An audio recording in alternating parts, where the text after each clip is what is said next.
Bonsoir tout le monde, bienvenue à Toute autre tâche connexe, le podcast qui met en lumière les métiers de l'ombre et révèle les dessous de la scène culturelle. C'est Frankie Fade, je suis avec ma co-animatrice Barbara La Jeunesse et aujourd'hui on a la chance de recevoir Vincent Letellier. Salut. Vincent accumule près de 30 ans dans le milieu de la musique. D'abord du côté du disque, il a sorti des albums sous le nom de Free Worm avec The National Park, en plus de travailler avec des artistes comme Daniel Bélanger, Brandvan 3000 au Québec et de nombreux autres artistes à l'international. Depuis 8 ans, il a rejoint les rangs de Moment Factory où il occupe le poste de directeur musical et compositeur.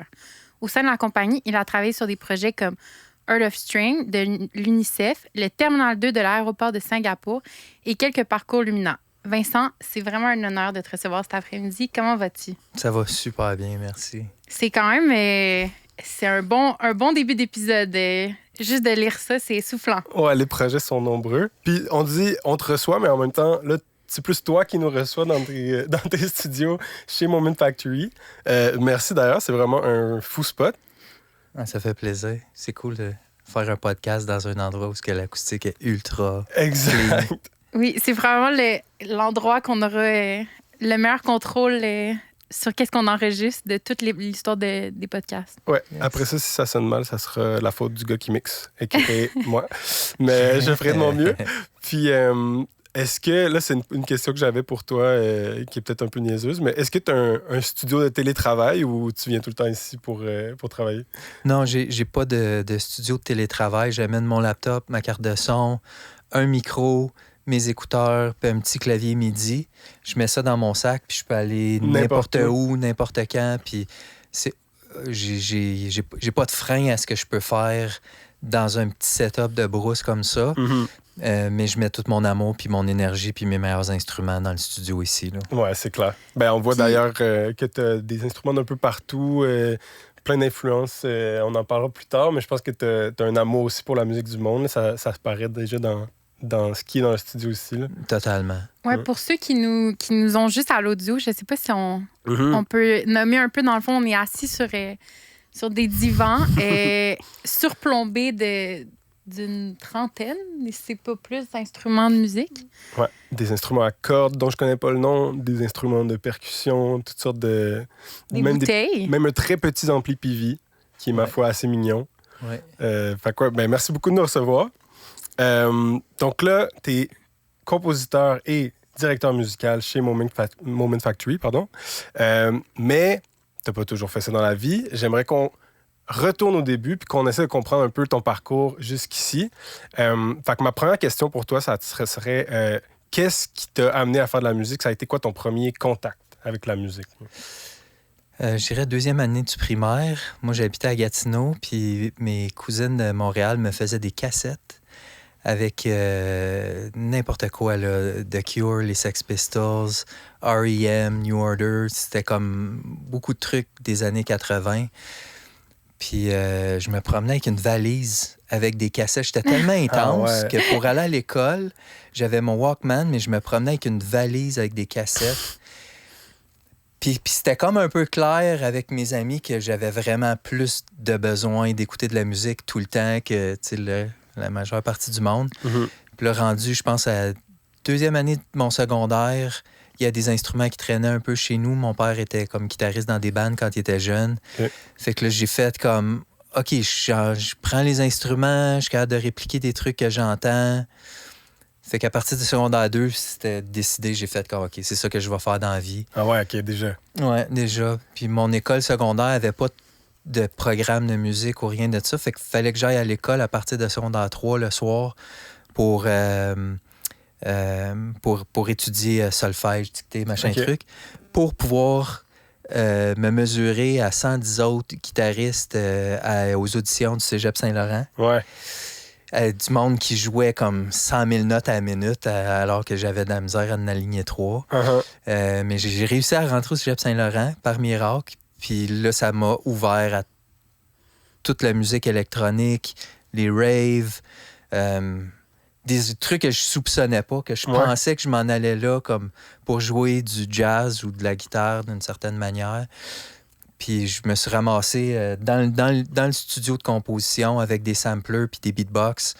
Puis avec un budget de 500$ par mois, essayer d'aller dans des parties que les billets se vendaient 40$. Fait que même que pour continuer à absorber toute la musique puis toute la scène, des fois, je me levais le dimanche matin à 6h le matin. Puis là, j'arrivais dans les parties qui avaient commencé la veille. Ouais. Puis là, les bouncers me laissaient rentrer parce que, tu sais, clairement que j'avais manqué une grosse partie de la fête. Rendu là. Rendu là. Fait que j'arrivais avec mes dancing shoes à 8, 9, 10 heures le matin. Puis là, je pouvais comme danser puis absorber la musique jungle. Wow. Puis c'était surtout jungle, drum and bass ambiant. J'étais moins porté sur le techno. Puis après ça, ben, j'ai eu le projet Free Worm qui était du drum and bass, mais fait avec des instruments d'un peu partout dans le monde, avec des musiciens de Montréal, mais issus d'autres communautés. Mm-hmm. Même que je recrutais des musiciens dans le métro. T'sais, je voyais un musicien nice dans le métro, je disais j'ai 50$, si tu veux, viens, on va enregistrer. Je faisais beaucoup de choses à l'époque par insouciance qui m'ont amené après ça à collaborer avec plein d'artistes. Puis je le dis sans aucune gêne, il y a beaucoup de trucs qui seraient aujourd'hui carrément de l'appropriation culturelle, mais que je faisais avec la meilleure intention, que j'ai fait avec beaucoup de cœur quand j'étais jeune, mais qu'aujourd'hui, c'est pas un modèle que je reproduirais. OK. C'est intéressant. Ouais. Cool. Puis ça, ce que tu viens de nous décrire, c'est pendant que tu étais au cégep, puis que tu étudiais aussi la musique vraiment de façon académique. Fait que tu avais un peu ces deux façons-là de rechercher puis de définir, I guess, ta place comme musicien dans le monde. Autant probablement plus technique, académique, justement, au cégep, mais là, d'aller plus dans l'expérientiel aussi puis la collaboration en parallèle. Ouais. Fait que selon toi, est-ce que c'est quelque chose qui t'a amené beaucoup? En tout cas, moi, c'est... Comme musicien, j'ai toujours senti que... Moi aussi, je suis allé au Cégep Saint-Laurent. J'ai vécu les mêmes stress d'audition que toi, pour la première fois faire de la dictée, puis de réaliser que, oh boy, c'est pas mal plus compliqué que je pensais la musique, quand j'avais genre 16 ans. Mais d'aller étudier en musique, ça m'a fait réaliser que je pense que c'est valide pour tout ce qui est artistique, en fait, mais l'école, c'est une chose, mais il faut toujours aussi essayer de compléter puis d'aller chercher plus loin en dehors de l'école aussi, puis de vraiment les expériences puis le partage, c'est beaucoup par ça, je trouve, qu'on grandit dans notre pratique. Là. Je sais pas si tu es d'accord avec ça. Oui, complètement. Je disais un anglicisme, mais knowledge is power. Là. Mm-hmm. Puis souvent, c'est dans des conversations avec d'autres artistes qui œuvrent puis qui essayent que tu ramasses le plus de trucs puis le plus d'informations. Mm-hmm. Après ça, l'école te donne les outils comme l'écriture puis peut-être un peu, tu sais, la technique des softwares, mais moi, je trouve que l'école, c'est plus, ça te donne la discipline pour le reste de ta vie, apprendre comment apprendre. OK. C'est intéressant, ça aussi. Cool. Quand je suis rentré dans le studio au Cégep Saint-Laurent, c'était pas comme le prof, je vais te montrer comment tel sampler fonctionne. Ouais. C'est comme il me donne le manuel, puis il dit essaye de trouver comment que ça fonctionne, parce que tout le reste de ta carrière, c'est ça que tu décides de faire. À toutes les fois, tu vas te ramasser avec une nouvelle pièce d'équipement, tu n'auras pas un prof pour te le montrer, puis te dessiner au tableau. Il va falloir que tu te débrouilles. Ouais. Puis heureusement, après ça, on a eu YouTube, puis tous les podcasts. Aujourd'hui, je consomme YouTube, podcasts, puis des sites qui donnent des masterclass ou des conférences qui me permettent constamment de me renouveler puis d'avancer dans mon craft. Là. C'est bien ça quand même, le désir. J'ai l'impression que c'est quand même très présent dans la création, le désir de toujours continuer, la formation continue un peu en fait, de toujours vouloir apprendre, découvrir de nouvelles choses. Oui, complètement. Puis en vieillissant, en fait, je réalise que je vais mourir stupide. Fait que là, je réalise que le temps compresse puis qu'il me reste plus tant de temps que ça pour essayer d'apprendre le plus que je veux apprendre. Ouais. Fait que je dirais que l'urgence d'apprendre, je l'avais pas autant quand j'étais jeune que je l'ai maintenant. Ouais. Ben, je trouve qu'on le sent juste dans ta façon d'être aussi. Avant qu'on commence à enregistrer, on rentre, puis tout de suite, tu t'intéresses aux gens. Tout de suite, tu me demandes ce que je fais. Est-ce que Barbara, Elliot, qui est avec nous aussi, tu t'intéresses aux vies des gens, à ce qu'ils font, pourquoi. Je sens vraiment une curiosité qui est tout le temps en toi. Puis ça, je pense que c'est probablement super important dans la job que tu fais. Puis je pense que ça peut... c'est un trait de caractère qui peut être vraiment utile de nos jours, juste pour apprendre à connaître les autres, avoir une certaine ouverture. Je pense qu'il n'y a que du bon là, qui sort de ça. Oui, puis vous maîtrisez... Là, je suis en train de me mettre à part comme étant le vieux, puis vous êtes les jeunes. Mais On n'est pas si loin. On n'est pas si loin. Tout le podcast, je ne ferai pas ça. Mais ce que je voulais dire, c'est que vous avez une maîtrise des médiums vraiment plus... un niveau plus élevé qu'admettons l'équivalent de quand moi j'étais jeune. Fait que je trouve ça fabuleux qu'à un très jeune âge, vous réussissez à produire des trucs de très, très, très haute qualité. Ça me fascine énormément. Puis après ça, ben juste le fait que vous ayez accès à beaucoup plus d'informations, votre vision 360 est plus large. Fait que pour moi, c'est vraiment comme une chance inouïe là, que vous soyez jeune à l'époque où on est, malgré tout ce qu'on peut dire de négatif à propos de comme le monde pense qu'on est dans une période dark puis tout, mais c'est tout le temps... Il y a tout le temps du dark. C'est vrai. Toutes les époques, il y a des challenges. On n'est pas en train de brûler des sorcières. Au Moyen-Âge, ça devait tellement être paniquant. C'était une femme au Moyen-Âge. Puis que là, tu savais un peu de médecine. Puis que là, tu pensais que peut-être que tu allais brûler au bûcher. C'est clair. On n'en est pas là. Fait que je pense que malgré tout, je pense qu'au niveau culturel, il y a des gros enjeux, il y a des gros challenges. Mais votre vision 360 puis la capacité de production que vous avez à un très jeune âge, je trouve ça vraiment formidable. C'est vrai. Puis il ne faut pas non plus prendre pour acquis toute la multitude d'outils qu'on a. Je pense qu'il faut les utiliser. Il ne faut pas être paresseux là-dedans. Puis, en tout cas, ça, c'est un autre challenge, je pense, que les nouvelles générations vont devoir gérer. De grandir là-dedans. On dirait que tu ne te rends pas compte à quel point c'est précieux, peut-être. Mais ouais, c'est un changement de paradigme là, qui a été fait. Ouais. Puis là, si en même temps on circle back un peu, parce que là, on est comme dans l'apprentissage continu, mais il y a quand même eu un moment où le jeune Vincent s'est dit comme, OK, là, c'est le fun l'industrie du disque, mais j'ai envie de faire de la composition à l'image. Ouais. Comment c'est arrivé ce switch-là dans ta vie? C'est sorti de où? Je laissais de la viande au métro, dans une boucherie-charcuterie.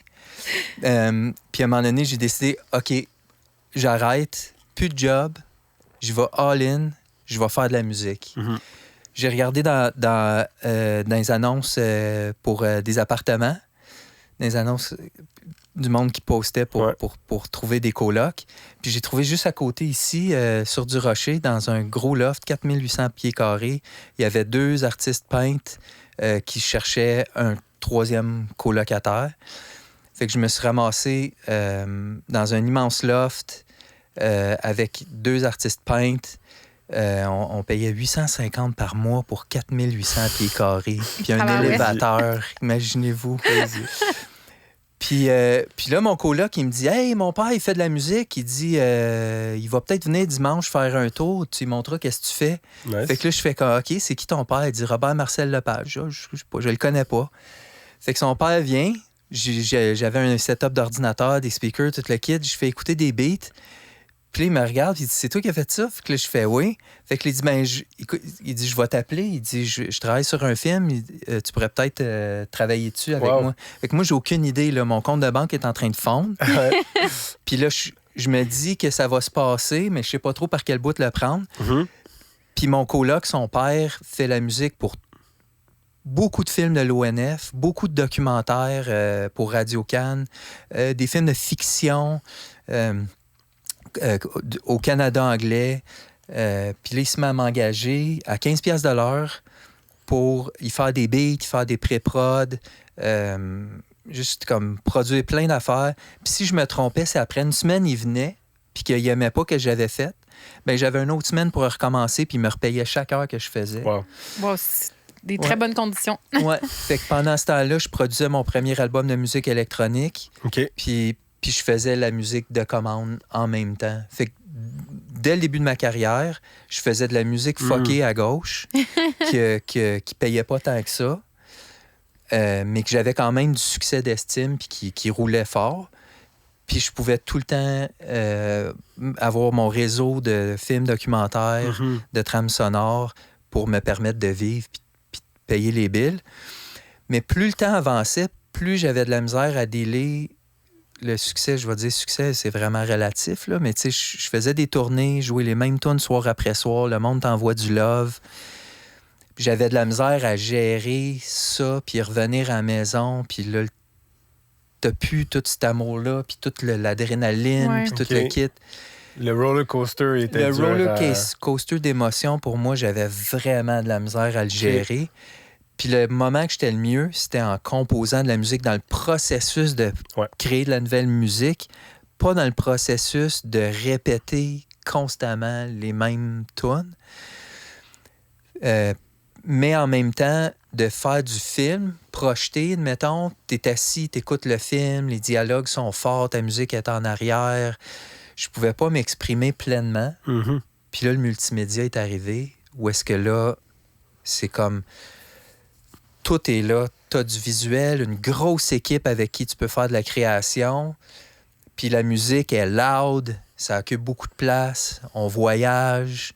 Fait que c'est comme si je retrouve tout ce que j'aime du showbiz traditionnel en enlevant tout ce que j'aimais pas.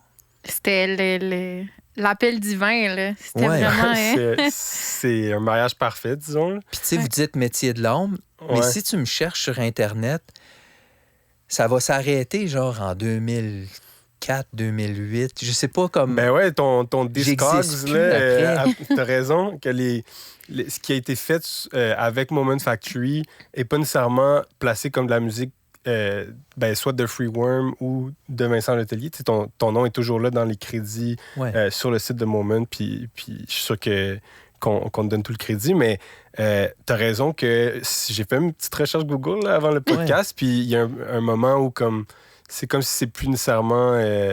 ça devient vraiment dans l'ombre là, à ce moment-là. Oui, j'ai comme disparu de l'Internet, mais... Ça, comment tu te sens par rapport à ça? Ben c'est que là, je produis l'équivalent de plusieurs disques par année. Puis, tu sais, la musique, j'en fais. Puis, à un moment donné, ça vient que mon public, c'est mon team à la job. Tu sais, j'essaie de plaire au monde avec qui je travaille, de les faire vibrer, de les faire triper.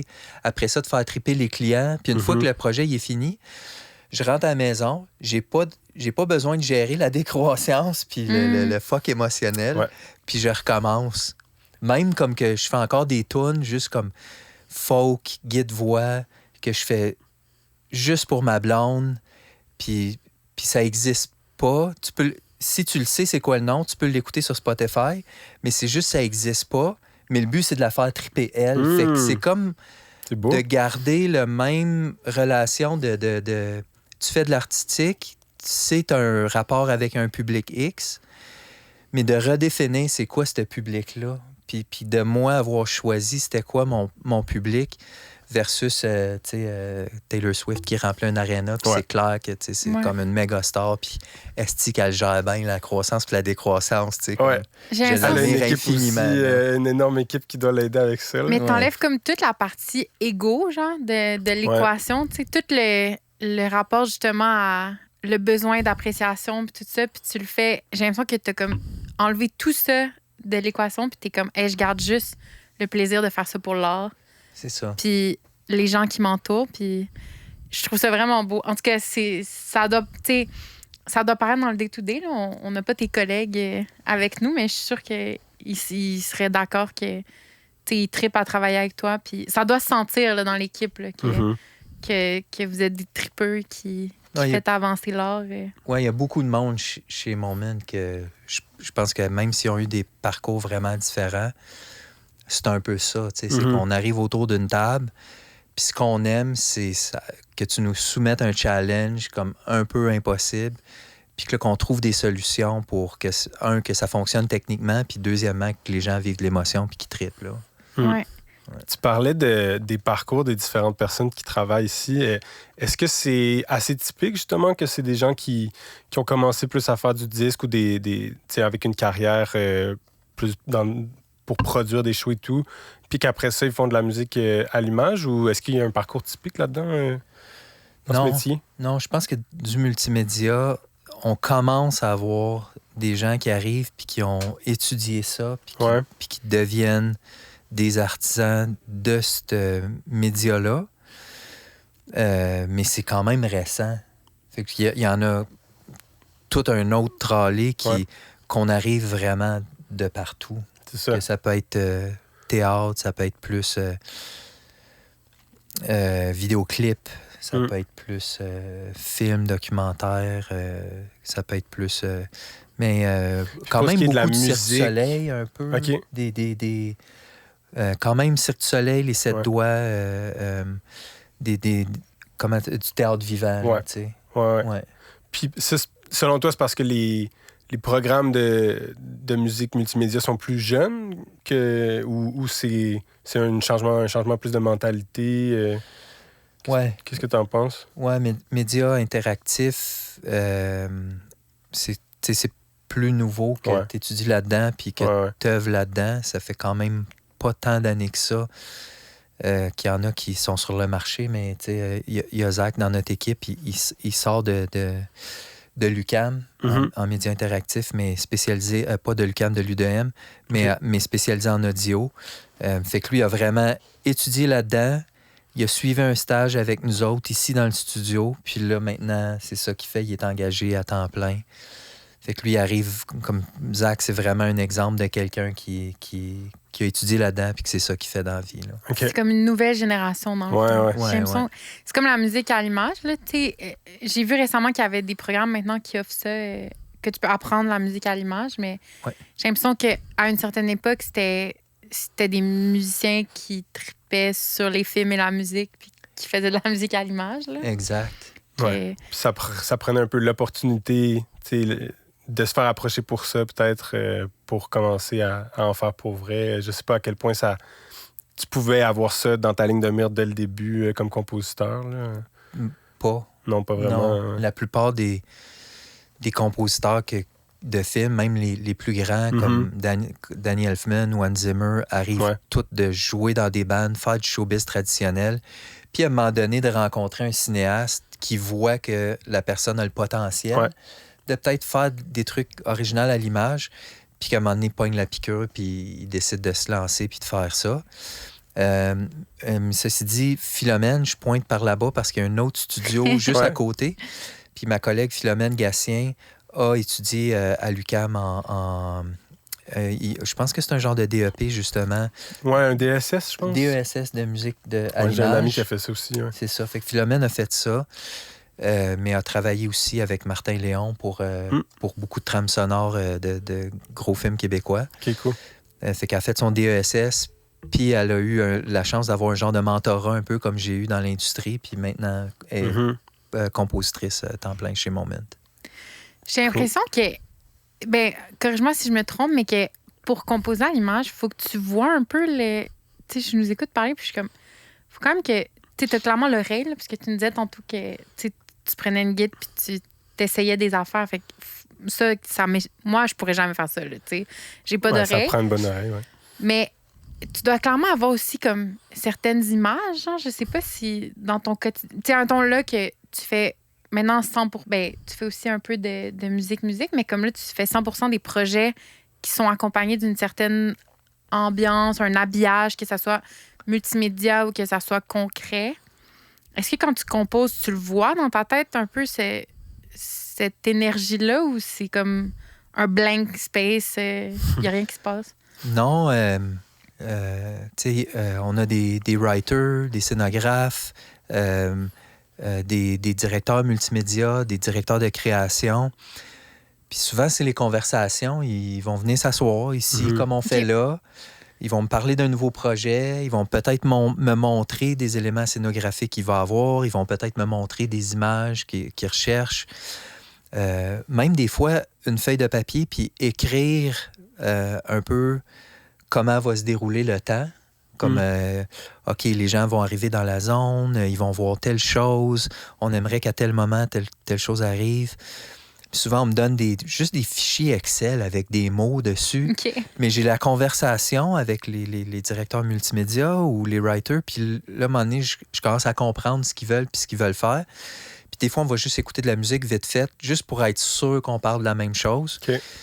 Mais très vite, je vais comme essayer de proposer de la musique, de proposer des émotions, de proposer des sons, des façons d'articuler le son dans le temps, juste pour après ça les provoquer, puis là, qu'ils me donnent d'autres jus, finalement, OK, d'autres idées, d'autres jus.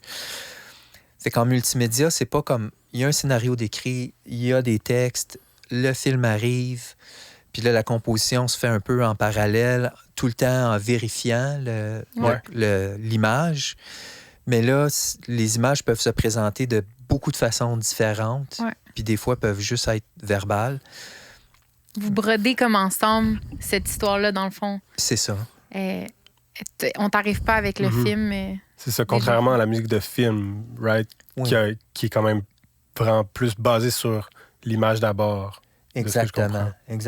Parce que souvent, ça va être éclairage. Il peut y avoir un petit peu de projection, mais que ça soit plus basé sur de l'éclairage, du mapping sur des pixels, sur des médiabars, sur plein de médiums différents, mais plus d'éclairage.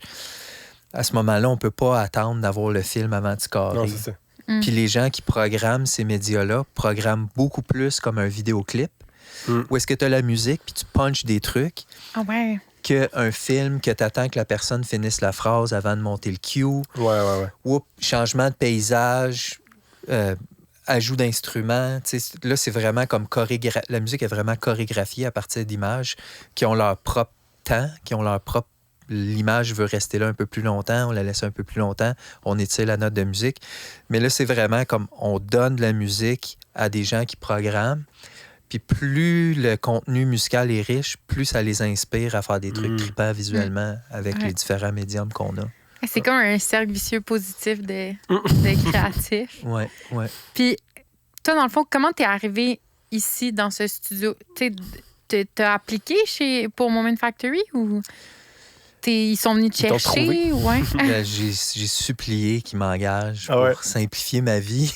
OK. Parce que j'étais pigiste depuis 2010. De 2010 à 2017, j'étais pigiste pour Moment Factory. Okay. De 2010 à 2014, c'était un projet à la fois. Mais là, à un moment donné, vers 2014, il y a eu comme une accélération. J'en faisais de plus en plus, mais je continuais à faire de la musique de film, de théâtre. Je produisais du hip-hop pour un artiste haïtien qui fait que je faisais beaucoup de choses. Puis c'est comme si je gardais beaucoup de ces différents jobs-là par insécurité. D'un coup, si Moment arrête de m'appeler, ce que je préférais, c'était faire des projets avec la gang chez Moment, mais j'étais jamais certain que ça allait être là le lendemain. Fait que pour être un gars qui a sa petite PME puis que ça soit comme responsable, mais je gardais beaucoup le reste de mes clients. Mais là, je travaillais 7 jours semaine. Je faisais 2-3 graveyard shifts, là, c'est-à-dire comme ça, des nuits blanches. Là, j'en faisais comme beaucoup, puis j'étais en train de me maganer. Fait qu'à un moment donné, j'ai demandé carrément à Moment, regardez combien de fois vous m'avez engagé cette année, ce que ça représente pour votre compagnie, puis peut-être ça fait plus de sens, dans le fond, si je suis ici. Puis 1 an plus tard, ils m'ont fait une place, puis on a commencé le petit département audio chez Moment. C'est avec toi que ça a commencé? Oui. Ah ouais? Okay, wow. Ah, très cool. Ouais. C'est bien le fun. Fait que tu as pu comme aider à bâtir tout ça du bas vers le haut. Oui. Mais même quand je faisais de la tournée avec un groupe qui s'appelait The National Parks, c'était comme un show audiovisuel, mais do-it-yourself. Là. Okay. On avait comme notre propre gros écran qu'on montait le soir sur scène, nous-mêmes, des trucs d'éclairage Canadian Tire qu'on mettait en arrière puis qu'on pluguait dans Ableton Live, qu'on séquençait en MIDI. Plein d'ampoules sur des stands qu'on mettait en avant puis qu'on séquençait nos beats avec des ampoules qui se promenaient. Puis c'est un concepteur, Gabriel Pontbriand, de Moment Factory, qui faisait toute notre conception. Puis un des devs, Hugo Desmeules, qui nous faisait des genres de systèmes MIDI à éclairage. Ouais. Ce qui fait que qu'on rentrait au Club Soda, ben on hijackait le système d'éclairage puis on le faisait réagir à nos beats. Ou même des fois jouer dans dans un bar de danseuses à Calgary puis qu'il fallait dévisser le poteau puis étaler tout notre stock multimédia puis essayer de faire en sorte que ça fonctionnait. Ça, c'est pas une histoire inventée, là. C'est Non, trop non, c'est vraiment arrivé. Tu sais, fait que de la plus petite salle à la plus grande salle, c'est comme si on déployait un genre de show multimédia qui était en partie signé Moment Factory. Ouais. Wow. Ouais. Qui était vraiment le précurseur de ce que tu allais vivre après Oui, pour les années à venir. mais exact. Très s'entend. cool. En espérant pas avoir perdu trop de monde avec les termes plus techniques, mais je pense que l'essentiel, c'est que dans le fond, tu étais déjà dans le multimédia avant de travailler nécessairement pour Moment Factory. Tu avais cet intérêt-là, puis tu une certaine familiarité quand même avec tout ce que ça implique aussi. Là. C'est ça, exactement. Puis j'imagine donc, là, si tu arrives puis qu'il y a une création d'un département audio, au départ, c'est peut-être moins de personnes. Éventuellement, là, de ce que je comprends, ça grossit jusqu'à un point où tu deviens directeur musical. Plutôt que simple compositeur. Ben, simple. Plutôt que seulement compositeur. Je me trompe pas quand je dis que ça, c'est arrivé plus tard? Ou dès le début, ça a été comme établi que tu étais directeur musical? Dès le début, ça a été établi, mais c'est comme si c'est au fil du temps qu'on a réussi à définir ce que ça voulait dire pour une compagnie multimédia. OK. Le rôle existe dans les différents cirques. Ça existe beaucoup dans le cinéma, beaucoup dans la télé, les directeurs musicaux, mais dans le multimédia, il fallait voir un peu comment ça s'articulait. Puis dans le fond, mon rôle de directeur musical consiste à identifier des pigistes ou des boîtes de création de son. OK. Puis de les proposer à certaines équipes. Ou des fois, il y a des gens qui arrivent chez Moment comme directeur multimédia puis qui ont déjà travaillé avec un compositeur. Puis là, ma job consiste plus à aider le compositeur à s'intégrer dans un format multimédia. Fait que c'est beaucoup ça. Tu fais un peu... En tout cas, c'est peut-être tiré par les cheveux, mais c'est un peu du A&R de label que tu fais un peu pour Moment Factory, là, comme du recherche et développement de talents. Trouver les talents, Ouais. Exactement. Mais je le fais un peu avec tout le monde, dans le sens où n'importe qui peut me parler de musique, de mes collègues, ou me parler d'un musicien ou de quoi qu'ils ont fait triper. Puis là, c'est un peu ma job d'investiguer puis de voir s'il n'y a pas des possibilités. Fait que la job d'A&R, c'est plus comme quelqu'un qui sort constamment puis qui va voir des shows puis, tu sais, dans le milieu plus de musique ou qui va sur les réseaux sociaux puis qui trouve les talents puis qui essaie de les ramener vers le label. Puis de développer une relation avec ces artistes-là. Mais moi, c'est plus d'être un genre de vecteur, de prendre toute l'information d'un peu tout le monde, puis de faire des associations. Là. Ouais. OK. T'as-tu comme un gros dossier Excel avec plein de noms de toutes les personnes qu'on t'a jamais référées? Comment tu tries tout ça? C'est pas dans ta tête, là, ça se peut pas. Non, c'est par écrit. C'est ça. Oui, c'est par écrit. Puis des fois, mais j'aimerais ça en nommer plein. Mettons, une boîte de Troublemakers avec qui on travaille, qui ont fait le Aura de Notre-Dame, qui ont fait la musique pour le Aura de Notre-Dame. Ils ont fait Les Invalides en France. Ils font beaucoup de projets avec nous. Là, sont à Hong Kong présentement avec un de nos projets.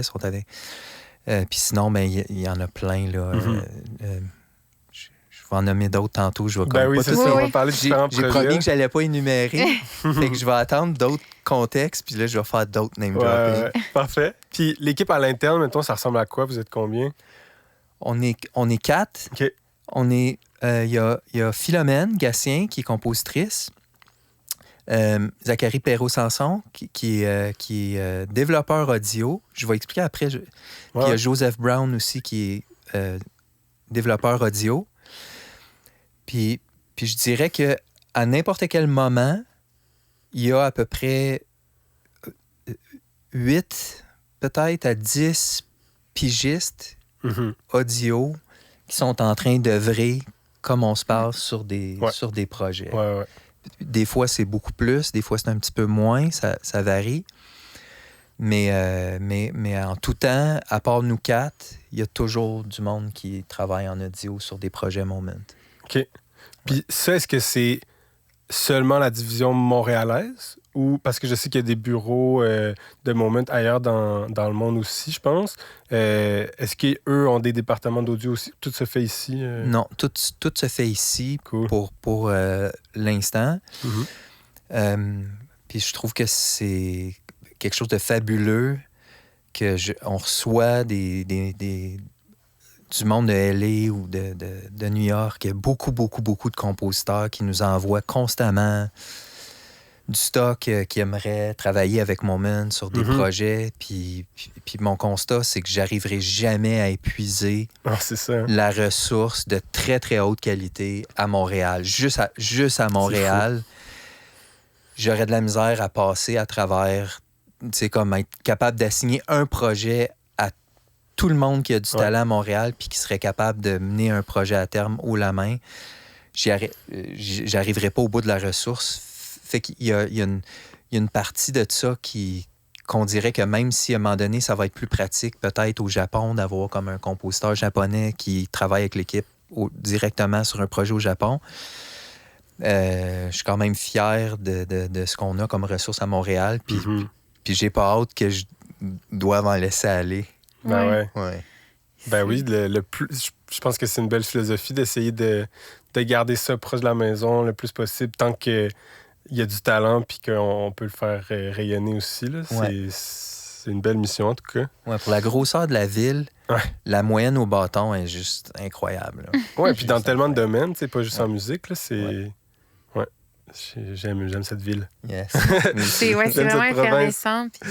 C'est le fun aussi. Il y a de plus en plus d'artistes d'ici qui se font reconnaître à l'international puis qui ont des grands succès, que ce soit en cinéma, en musique, en composition, qui sont peut-être moins des métiers de l'ombre, mais il y a aussi des gens de l'ombre qui chaînent par leur talent à l'international. Fait qu'il faut être quand même fier. Puis c'est le fun aussi que tu offres l'opportunité à des gens d'ici de pouvoir aller justement...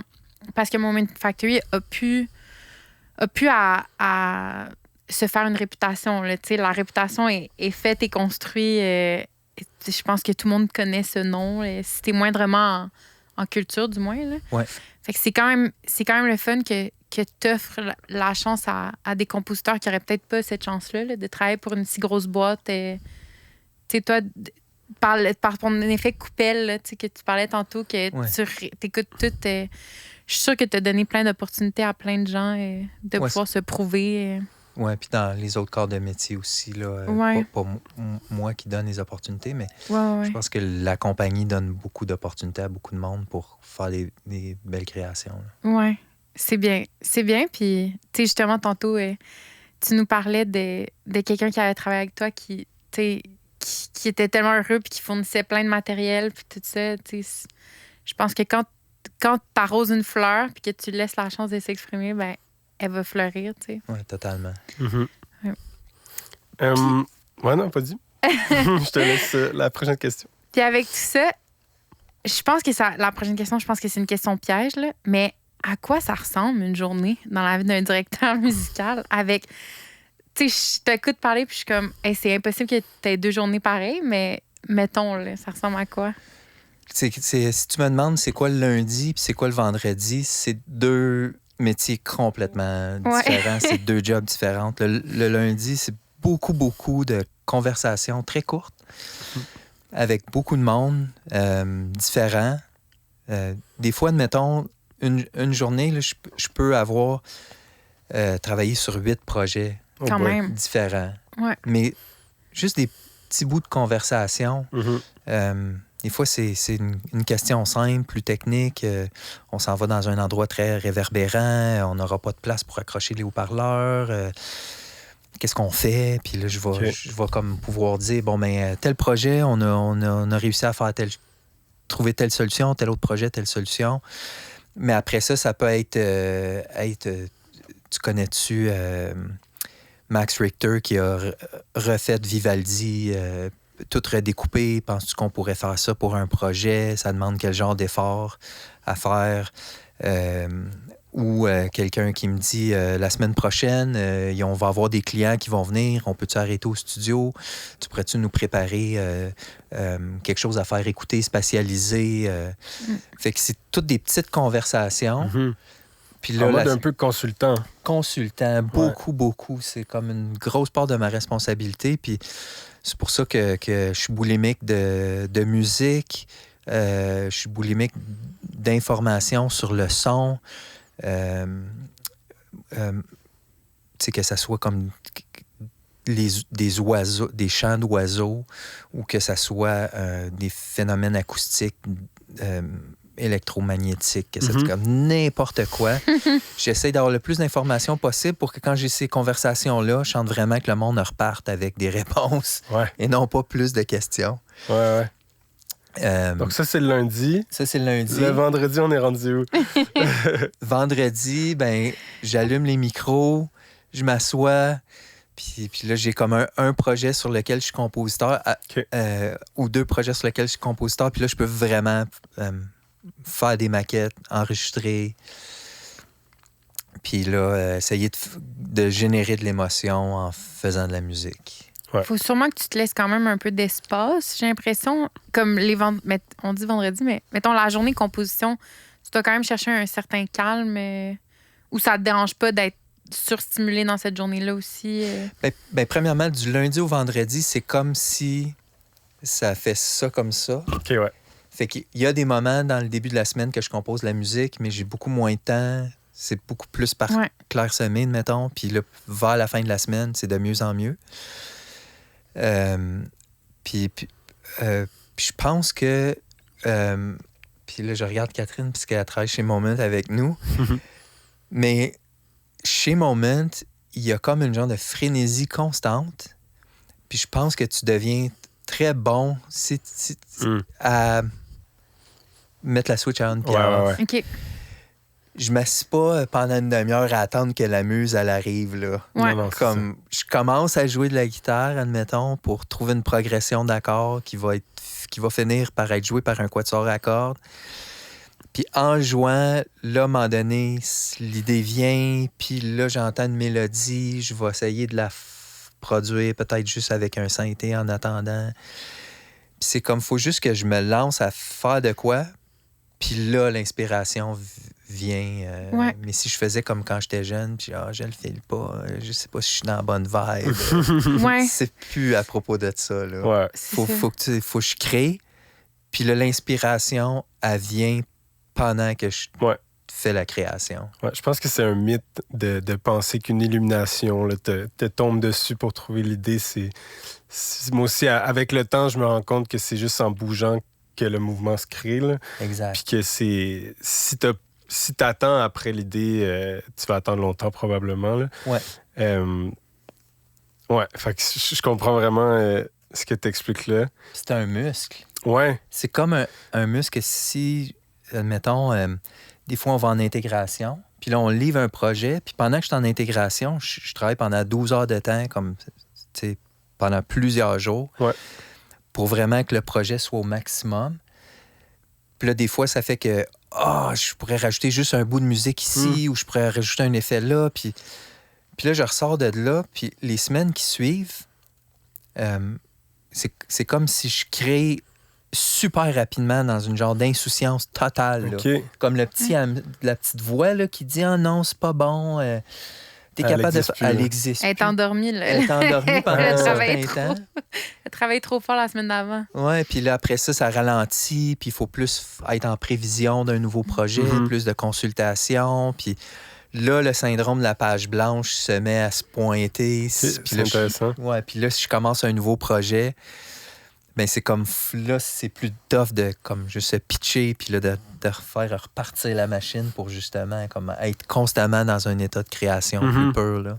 Puis est-ce que tu aimes ça d'avoir ces variations-là dans le rythme puis de des fois être vraiment plus en mode consultant, en mode directeur qui doit de ce que je comprends, donne des idées ou guide un peu les autres compositeurs aussi sur d'autres projets, ou des fois, ça te manque d'être plus tout le temps en mode création? Des fois, ça me manque d'être d'être tout le temps en mode création.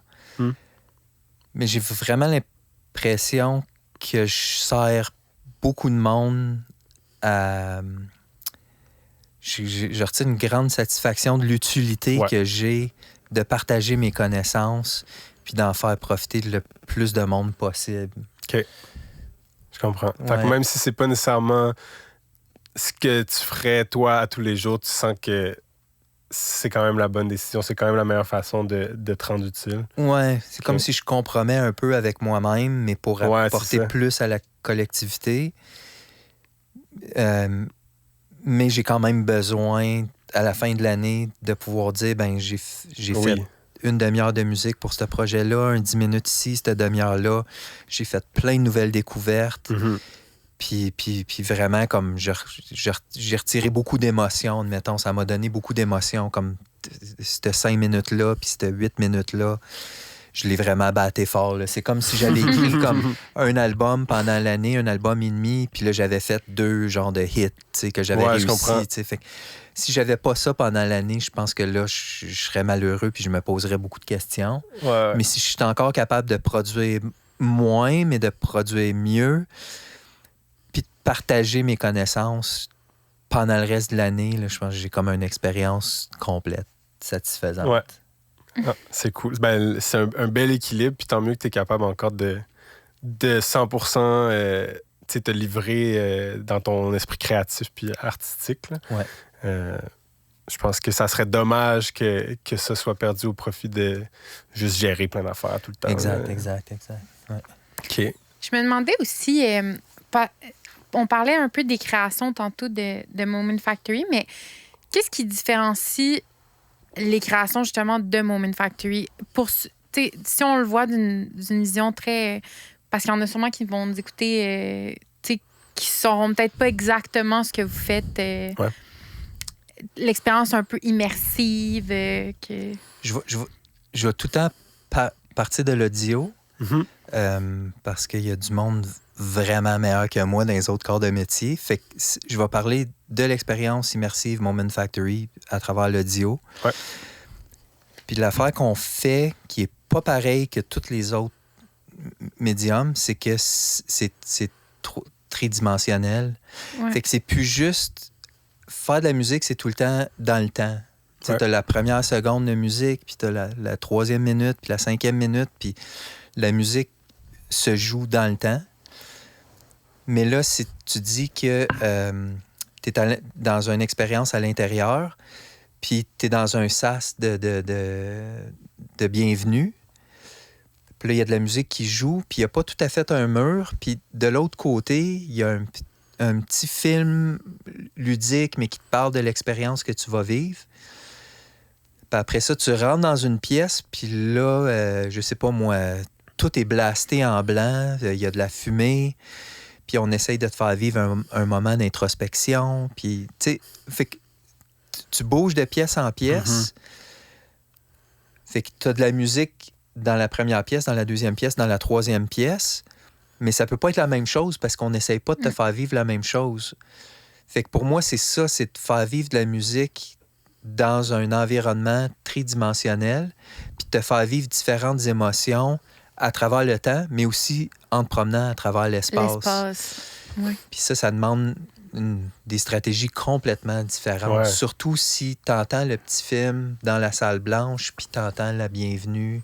Ah ouais, ça, c'est... Tout ça soit accordé ensemble pour que ça soit comme plaisant à l'oreille.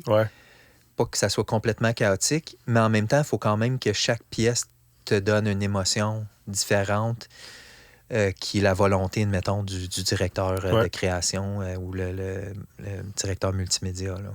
Puis, tu es sûrement accompagné de directeurs techniques, là, ou c'est toi qui dois porter un peu l'emplacement des speakers pour faire sentir telle spatialisation, mettons. Oui, c'est un métier à part entière aussi. Fait que, ici, il y a des directeurs techniques, puis il y a des AV designers concepteurs audiovisuels. Mhm. Puis eux, des fois, il y en a qui sont vraiment bons en audio, fait qu'ils peuvent regarder une salle puis faire comment ça serait pas pire qu'on ait tel genre d'haut-parleur, peut-être placé à tel endroit. Mais s'il n'y a pas sur le projet, on en engage aussi à l'extérieur. Ouais.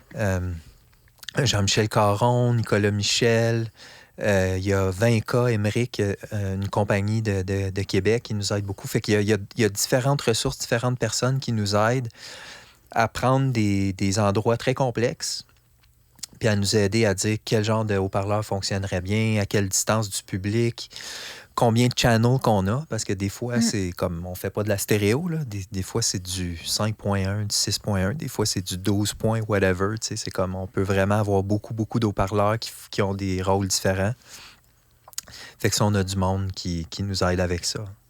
À quel moment ton implication, toi, dans le projet arrête? Est-ce que des fois, tu te ramasses sur le terrain avec ces gens-là, puis t'es comme, je sais pas, de la manière que vous me le faites jouer, je veux rajouter un son, justement, d'oiseau, ou comme là, faudrait vraiment qu'on englobe ici. Est-ce que ton implication continue jusque sur le terrain, ou toi, quand tu leur donnes, mettons, ton fichier audio, your job is done, puis eux, ils font ce qu'ils ont à faire avec, là? Oui, comme quand j'ai le rôle de compositeur, on va sur place avec quelqu'un qui va plus mixer. Mais comme je dis, la shop reste ouverte, là. Mm-hmm. On peut amener n'importe quel changement, on peut demander à peu près n'importe quoi, puis on va adapter. On est de meilleur en meilleur à prévoir les coûts, à savoir qu'est-ce qui va bien marcher, qu'est-ce qui va moins bien marcher. Mais ça reste qu'on peut tout le temps en faire un peu mieux, aller un petit peu plus loin.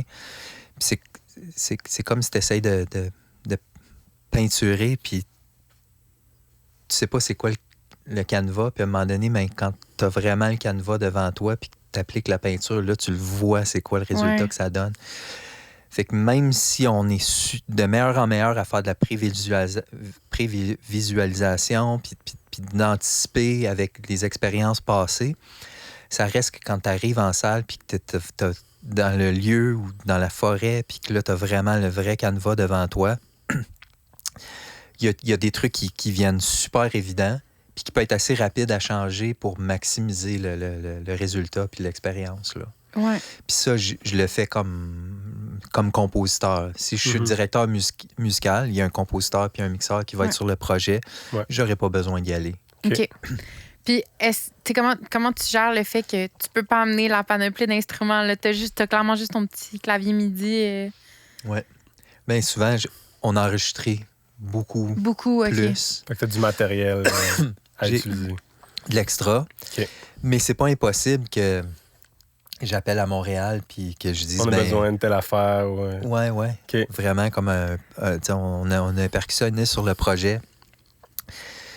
Puis là, je dis, OK, faudrait qu'on réenregistre un peu de percussion ou une narration, qui manque un bout de narration, puis là, qu'on réengage le narrateur puis qu'il nous renvoie des fichiers. Fait que ça arrive encore que... Tout peut arriver. C'est bon d'être capable d'être agile comme ça, même jusqu'à la dernière minute. J'imagine que c'est la force d'avoir une grosse équipe puis une structure aussi qui permet de tout organiser ça. Ouais, je pense que c'est comme ça, même en film, en théâtre, dans tous les aussi. médiums. Je pense avec les technologies qu'on a, puis le fait qu'on peut faire des trucs remote, notre capacité de produire jusqu'à l'entrée publique est beaucoup plus grande qu'avant. Ouais. Fait que, comme je dis, même film, théâtre, pour moi, c'est pas propre au multimédia, c'est vraiment propre à 2025.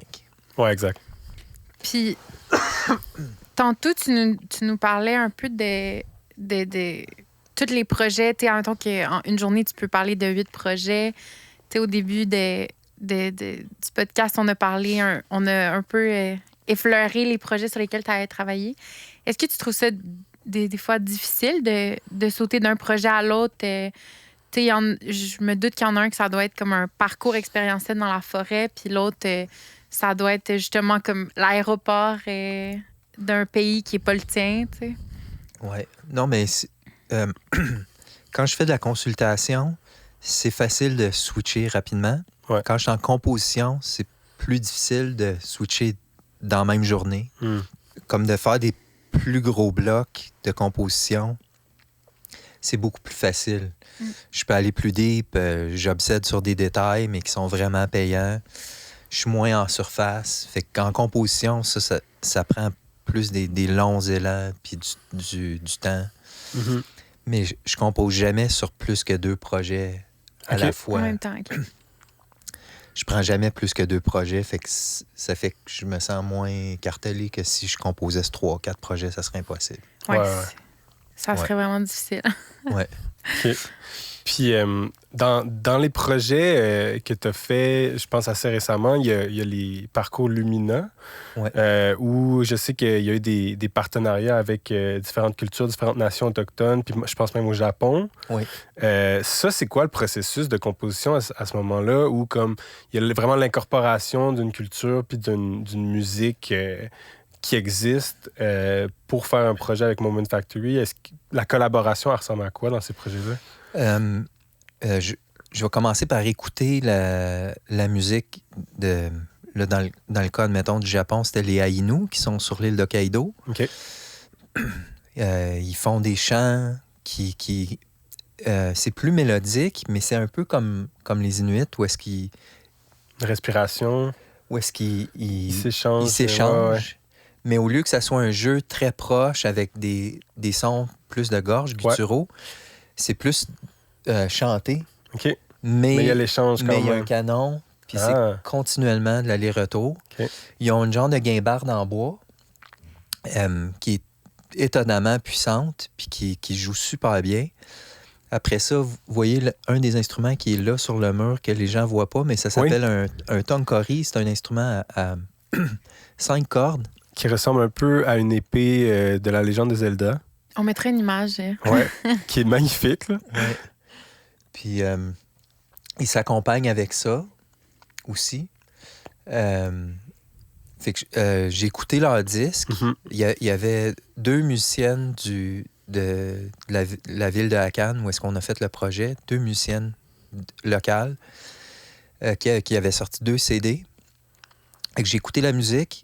Après ça, j'ai développé comme des tempos puis des tonalités qui allaient bien avec leur chant. On est allé les enregistrer. Et à Cannes, c'est trop petit, il n'y a pas de studio, fait qu'on est allé à Sapporo. OK. Fait que j'ai arrivé juste avec un minimum de maquettes pour les accompagner. Ils ont enregistré. Puis après, là, j'ai mis toute l'instrumentation puis les effets sonores autour de leur performance. Fait que c'est vraiment eux au cœur de la trame sonore, puis de l'habillage pour accompagner leur chant, puis un peu créer des environnements un peu des écosystèmes sur le bord de l'eau, dans une place où il y a un bokeh, là, où est-ce que c'est comme de l'eau de la boue en ébullition qui vient de la chaleur du centre de la Terre, en fait. Là. Fait que de magnifier un peu ce qu'ils font. Puis j'ai fait la même chose avec les Wendat à Wendake. Ouais. Vraiment aller écouter tous les chants qu'il y avait traditionnels, en jaser avec eux, puis même leur demander, comme genre, dans vos chants traditionnels, c'est quoi votre plus gros hit? C'est quel chant que tout le monde connaît? Ouais. Puis là, de prendre ça, puis de mettre ça comme vraiment dans la zone la plus épique, admettons, mettre ce chant-là, puis d'organiser tous les chants d'archives, les musiciens de la communauté, ceux qui fabriquent les instruments, puis toutes les mettre un peu en scène de l'avant, puis juste orchestrer autour pour que tout le langage multimédia soit comme riche, mais que ça soit vraiment leur chant qui soit au cœur de cette expérience-là.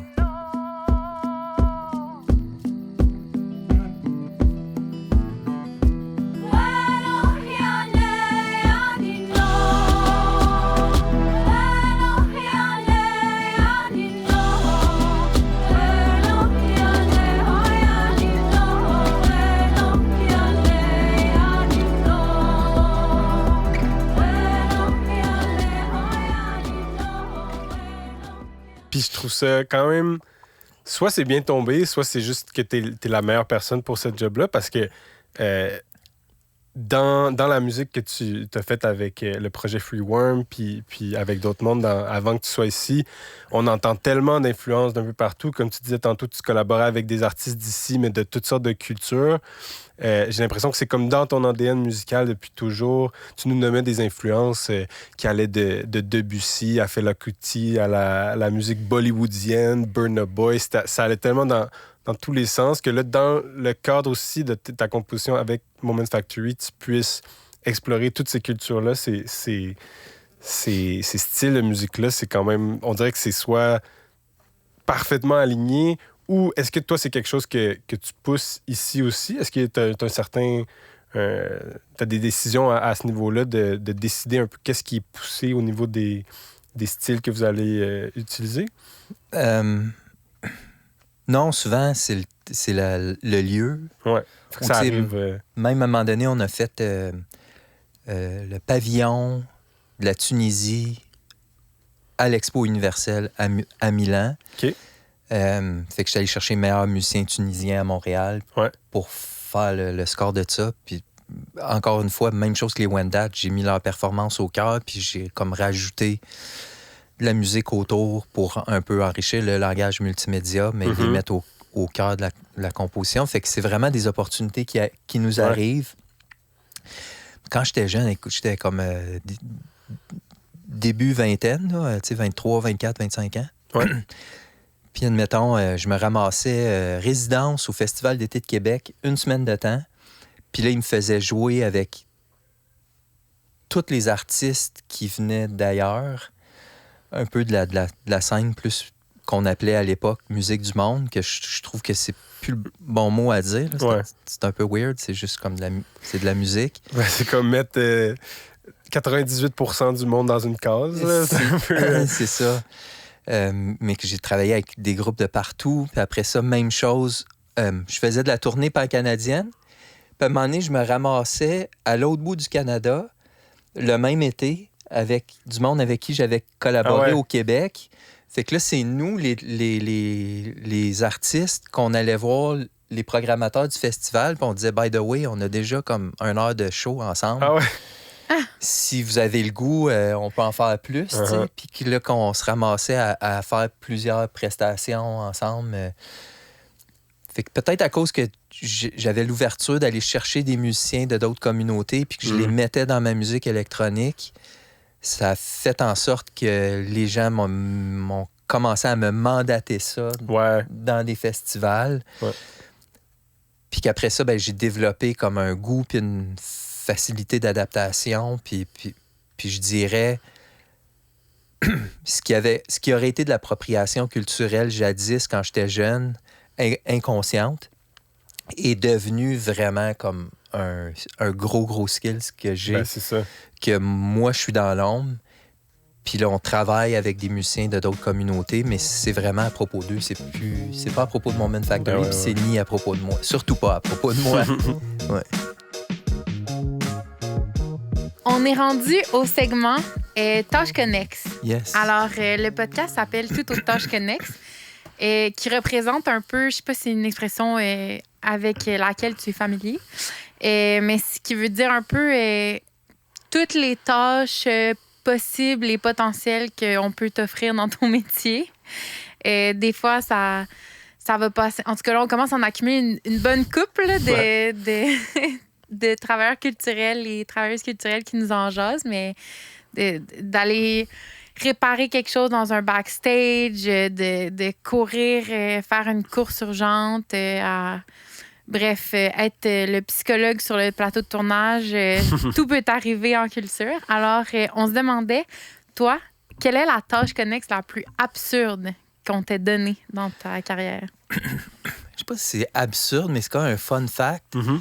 C'est que j'ai fait beaucoup de projets où est-ce que il y a beaucoup de musique, un petit peu d'effets sonores. Fait que ça vaut pas la peine, dans ce temps-là, d'engager quelqu'un qui fait juste des effets sonores parce qu'il n'y aurait pas assez de fun. Ouais.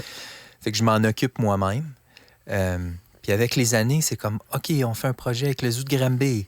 OK, là, on fait un truc à Quaticook. OK, là, on fait un truc au Saguenay.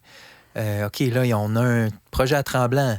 Puis là, tous ces projets-là, c'est tout comme, OK, il faudrait qu'il y ait des chants d'oiseaux, mais il faut que ça soit les bons oiseaux. Il ne faudrait pas que ça soit des oiseaux comme qui n'ont pas rapport là. Ouais.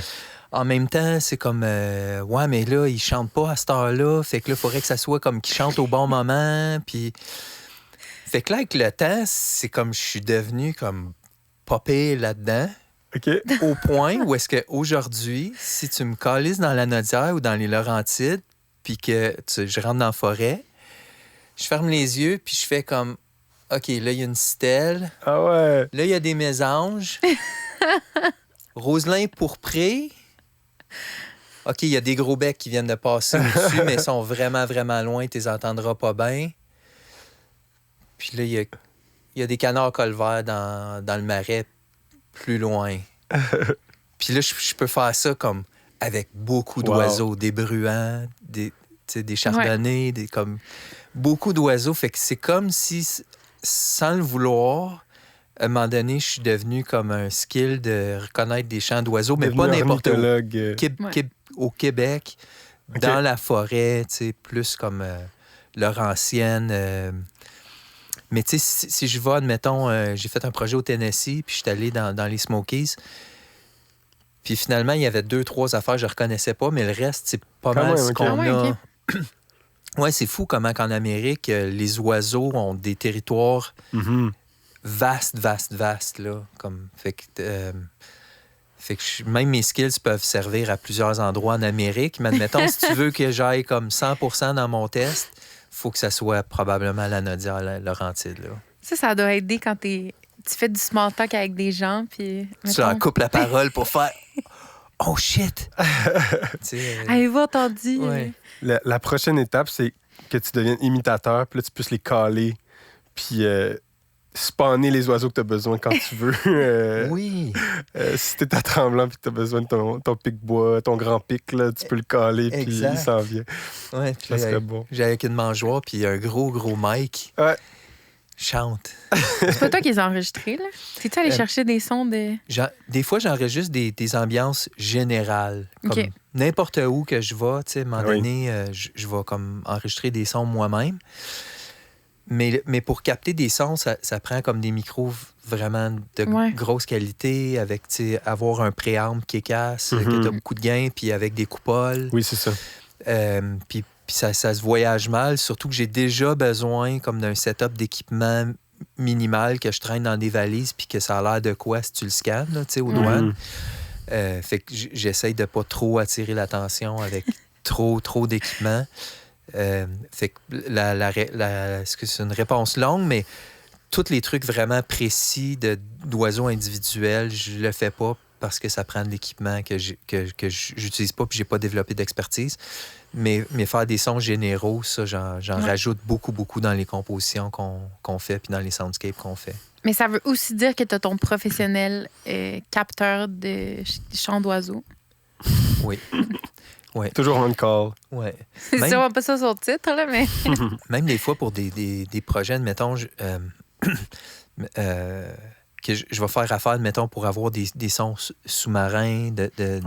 Puis là, je veux prendre Weddell Seal, une sorte de phoque, mais qui fait un chant. Ça sonne comme un synthé. Là, c'est tellement débile, les sons qu'ils font, que je suis allé voir le dude qui est le meilleur au monde pour prendre ces prises de son-là, puis j'ai donné 500$ pour à peu près 10 secondes. Wow. De ce son-là. Ben, non, c'était plus un 30 secondes de ce son-là, mais dans le projet, je lui ai dit où est-ce que j'allais l'utiliser, le son, puis je l'ai beaucoup utilisé, je l'ai maximisé. Mais juste pour dire que des fois, pour avoir le son le plus trippant puis le plus authentique aussi, on est prêt à faire beaucoup de sacrifices, là. Ouais, c'est ça. Ça me spark la question... Est-ce que des fois, il y a des sons stock ou des banques de sons qui sont utilisés ou c'est que de l'enregistrement original dans les projets de Moment? Les deux. Ouais. C'est vraiment... des fois, c'est quoi le chemin le plus rapide parce qu'on n'a pas de temps. Ouais. Des fois, c'est... c'est pas un gros budget, mais on aimerait vraiment ça, le faire. Fait que peut-être que là, on va comme essayer de trouver plus des trucs stock. OK. Mais souvent, ça va se retrouver 5 à 12, 15 30 musiciens. Tu sais, j'ai fait un truc avec UNICEF.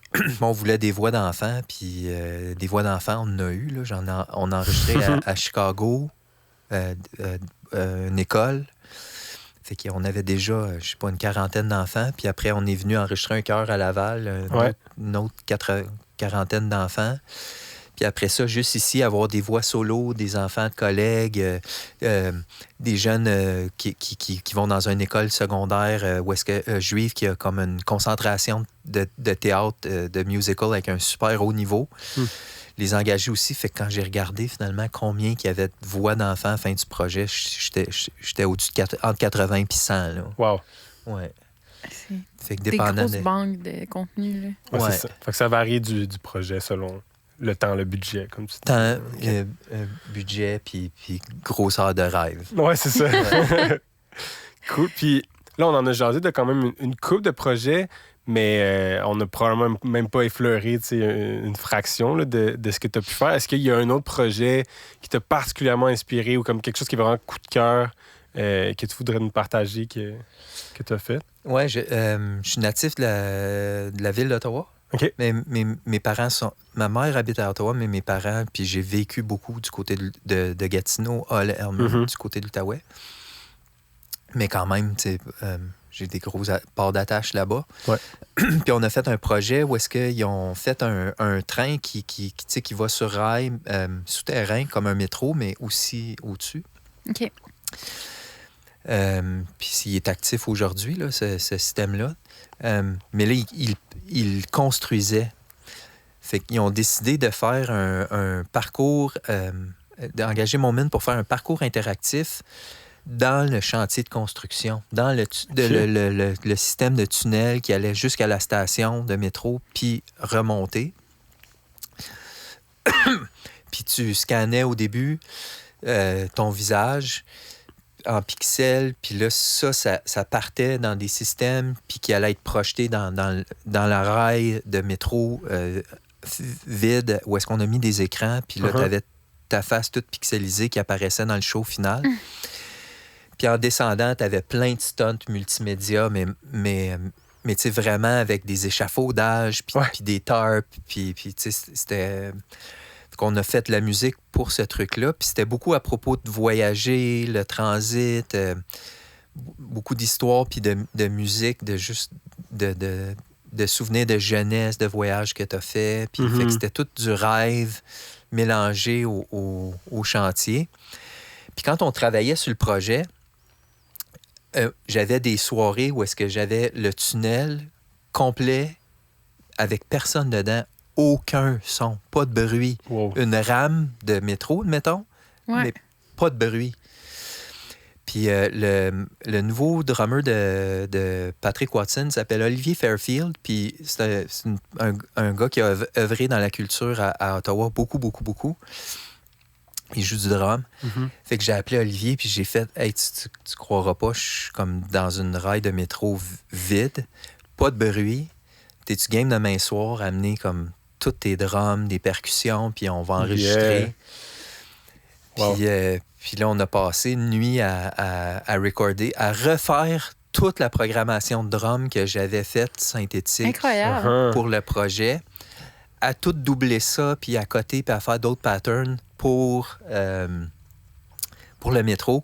Je travaillais aussi sur un Lumina à Tremblant. Fait qu'on a enregistré les drums dans le tunnel aussi pour un autre projet. Fait que, c'est vraiment comme d'avoir une opportunité complètement inouïe, farfelue. Ouais, t'aurais pas ça deux fois là, dans ta carrière. Non, puis prendre avantage de cette situation-là pour faire de quoi de trippant. Là. Est-ce qu'il était capable de garder son time malgré l'espèce d'énorme reverb qui devait arriver là-dedans? Ben on prenait... tu sais, j'avais comme mon kit portable un peu comme vous avez aujourd'hui. J'avais ça. Puis je faisais des prises un peu comme proches, mais un petit peu plus loin. Ouais. Puis un de mes fils qui était avec moi, puis là, lui, on l'envoyait juste avec un zoom. Ouais. Ah ouais? Très loin. Un poche, mais vraiment super loin. Pour avoir toute la réverbération. Ouais. Puis finalement, tempête, là. C'est comme ça fait une job tempête. Wow. Fallait vraiment que je resynchronise parce que ça faisait trop un gros délai entre les sources. Mais quand j'ai ramené ensemble, toute la texture du reverb du tunnel venait du zoom cheap à comme 40 pieds dans le tunnel. Là. Wow. Ouais. Hey, j'aimerais ça entendre ça. Il devait avoir un petit côté aussi... ça devait faire peur quand même d'être dans un tunnel. Un peu creepy, ouais. Ouais, je suis comme... t'es... Ah, c'était t'es tellement bon, quand même. propre. T'étais à Ottawa. Ah, c'est vrai, mais Ils ont le Je sais budget pour se ramasser. il y a un petit Puis- côté... Mais c'était flambant neuf. Fait que c'était Ouais. du beau ciment, pas taché, pas magané. Ouais. Pas de coulisses d'eau avec... Non, c'est ça. c'est comme... c'est brun, blanc, là, tu sais. Mhm. comme Ouais, tout de calcaire, puis... Mais je me dis, ça doit sûrement pas être l'endroit où tu as eu le plus peur de ta vie. Avec tous les voyages que tu as fait pour Moment, c'est sûr que tu as vécu une situation catastrophe qui était pire que de te retrouver dans un tunnel de métro. Là. Ouais, mais c'était pas avec Moment. Mais j'étais avec le gars qui a fait les effets sonores pour Arrival, qui a Wow. gagné un Oscar, mais qui fait des projets ici. Il s'appelle Sylvain Bellemare. Fait que Ouais. le gars qui fait les effets sonores, il livre des sons avec des projets avec nous. Puis on est allé deux années de fil en Amazonie pour travailler sur un documentaire sur l'écologie sonore. Puis moi, je participais dans un festival techno de Greenpeace OK. dans la jungle amazonienne. T'étais à Commencé à Montre. 11h le soir, puis je devais jouer à 1h du matin peut-être. Puis finalement, il était rendu 4h du matin, puis il n'avait pas fini. Puis le soleil my commençait à se lever. God. Puis j'étais quand même, fallait que je reste là, Stand j'étais by. next in line, puis Oh, tout. Mais boy. là, j'étais transi, là, j'avais fret jusqu'à des os, là. Oh non. Fait que... As-tu fini par jouer? Oui, j'ai fini par Ok. jouer, mais je dis, c'était désastreux. Oh là. non. Puis la veille, je jouais pas la veille, mais j'étais allé quand même parce que c'était un gros événement. Puis Ouais. l'armée est débarquée pour faire de l'intimidation. Ils voulaient des pots de vin. Hein? C'était la deuxième année que le festival avait lieu. Puis là, c'était populaire. Fait que l'armée en avait entendu parler. Puis là, ils sont débarqués avec des trucks d'armée, avec des soldats, des guns. Un peu pour dire à l'organisateur, ben, si tu veux de la protection, puis si tu veux que ton festival se passe bien, ben, il va falloir que tu ailles de quoi pour nous, tu sais. Carrément. Là. Carrément. Fait que ça a quand l'extorsion. même mis une genre de vibe un peu dark sur Ouais, je comprends. Ah ouais. tout le C'est la truc, même là. année où tu as été prêt à l'aéroport. Là? La même année. que Ah, j'ai c'est été pris l'année à maudite, l'aéroport. C'était toutes les... Ouais. Ouais. When it rains, it pours. Ouais. Non. T'as-tu déjà vécu un genre de bug technique où, genre, tu sais, en même temps, tantôt, tu nous disais que tu as déjà dû demander à Montréal là, d'envoyer des enregistrements, mais y a-tu déjà une prod un peu catastrophe que t'es comme, il n'y a rien qui va, là, tu sais?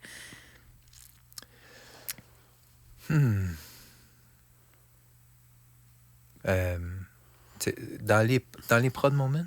Ouais, peut-être que vous êtes trop... Trop sharp. Ouais, ils sont trop... Non, c'est parce que... comme juste là, à Saint-Louis, on a un projet qui s'appelle Light Cycles. C'est les Bar Brothers qui font la musique. Je sais pas si vous connaissez Ouais, les Bar Brothers. Ouais. Fait que c'est eux qui ont composé la musique pour cette installation-là, qui est comme une série d'œuvres artistiques. C'est comme un Nightwalk, mais c'est plus des œuvres artistiques sans narration ou sans... C'est plus comme un son et lumière vraiment plus trippant. Puis ils sont fait ramasser par l'eau.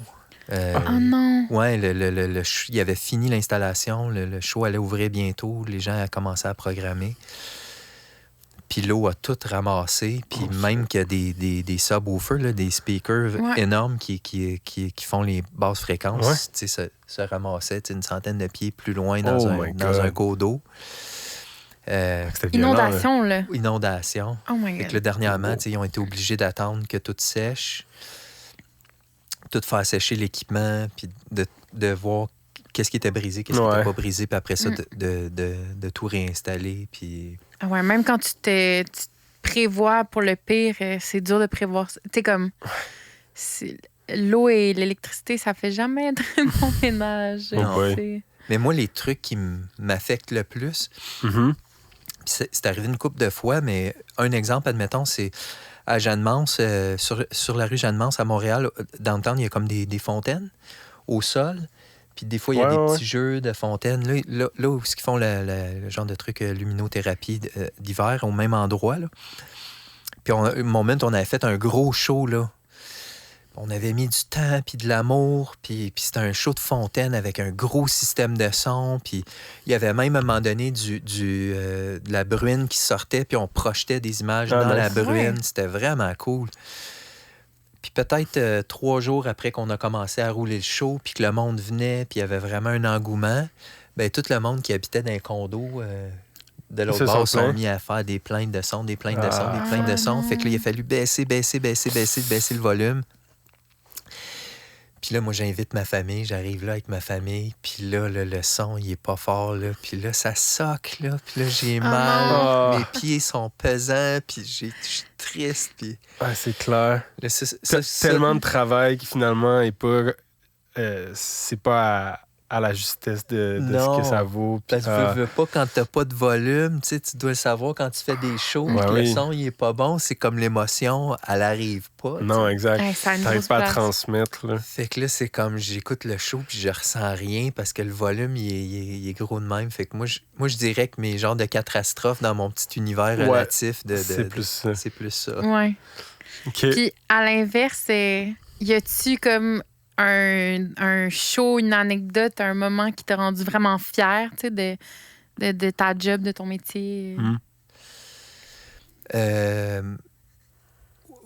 Oui. Deux choses. J'ai travaillé sur l'album Rêver mieux de Daniel Bélanger. Ouais.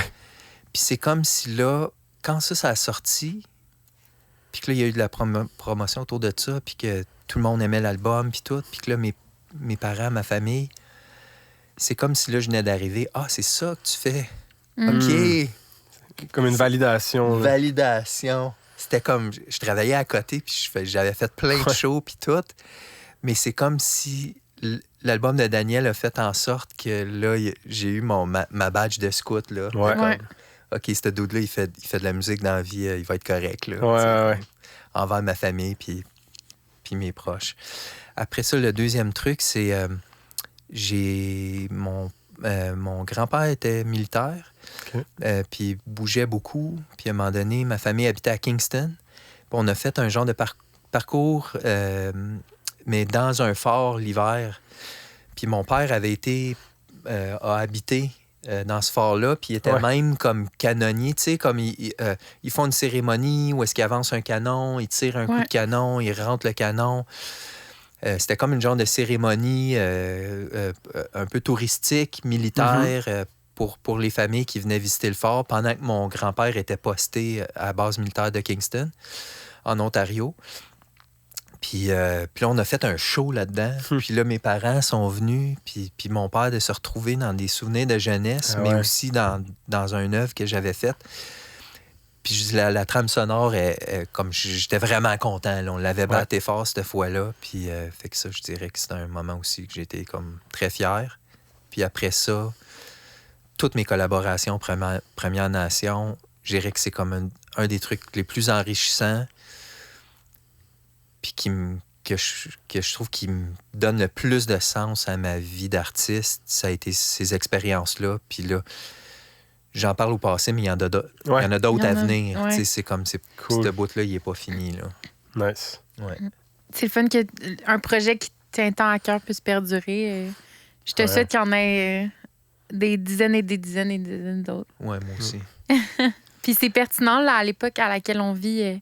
Je pense que de faire briller des voix par l'art, c'est quand même une très belle manière. Tu sais, ça reste que c'est ta manière de contribuer à faire rayonner des minorités ou des gens de toutes les cultures, mais je pense que c'est quand même une belle contribution que tu fais pour la reconnaissance de ces peuples-là. Là, Ouais, puis c'est tellement une belle façon de montrer que cette culture-là est encore bien vivante. Puis c'est pas une culture du passé, tu sais. Là, Non, exactement. Elle est là en ce moment. Apprenons, tu sais, apprenons-en plus là-dessus, puis essayons de partager tout ça. Je pense que ça devrait faire partie de l'identité québécoise au même niveau que tout ce qui a été fait par les peuples colonisateurs. Là. Ouais. Tu sais, rejoignons-nous. Je pense que c'est vraiment une belle mission, tous ces projets-là, Lumina. Là, Ouais. Puis là, au-delà de ça, tu sais, de voir Jeremy Dutcher, Elisa P., Ouais. Tanya Tegak, Hallucination, autrefois Tribe Called Red. Ouais. Là, de voir vraiment comme des artistes à l'avant-plan, c'est pas à propos du fait qu'ils sont autochtones, Mm-mm. c'est à propos du fait qu'ils font partie de cette culture-là, mais ils font de l'esti de bonne musique, puis ça fait partie de la conversation culturelle active, autant que le petit Béliveau, autant que toi, autant que tu sais, la musique haïtienne à Montréal. Ou, tu sais, c'est comme à un moment donné, c'est une conversation active à propos de la culture, puis Ouais. puis là, de vivre de cette culture-là, sans qu'on soit obligé d'avoir des textes explicatifs muséals ou tu sais, comme tu dis, C'est ça. de figer ça dans un passé, mais que ça soit vraiment plus comme de la culture active de tous les jours qu'on consomme puis qui nous fait vibrer, là. Ouais, vraiment bien dit. Moi, j'aurais une dernière question pour toi de mon côté. Si quelqu'un nous écoute, puis ce serait quelqu'un qui est intéressé de se lancer dans ce monde-là de la musique, soit à l'image ou en multimédia, est-ce que tu aurais un conseil ou comme une qualité, un atout à vraiment travailler pour bien réussir puis s'accomplir dans ce milieu-là? Un conseil, non. Des conseils, oui. Vas-y. Le premier, pour moi, c'est comme... knowledge is power, là. C'est comme tout ce que tu sais pourrait te servir éventuellement. Fait que moi, d'être boulimique de musique, puis boulimique de... Tu sais, comme je lis même pas de fiction dans la vie. Je lis des essais sur la musique, des biographies sur des musiciens. Je lis des essais sur le son, sur comme en ce moment, je suis en train de lire un livre comme qui parle du son, mais de la faune, de la flore, l'activité humaine, mais aussi même dans le cosmos, à quoi ça ressemble des phénomènes sonores dans l'espace. Fait que de toujours élargir l'horizon, puis après ça, ben de faire des heures, de mettre des heures. Tu fais de la musique, tu t'ouvres ton ordi, tu t'enregistres des affaires, de te commettre constamment à créer des choses. Ça, accompagné de s'éduquer puis d'ouvrir ses horizons. Puis après ça, comme tu avais dit plus tôt, d'avoir des conversations avec du monde qui font ça.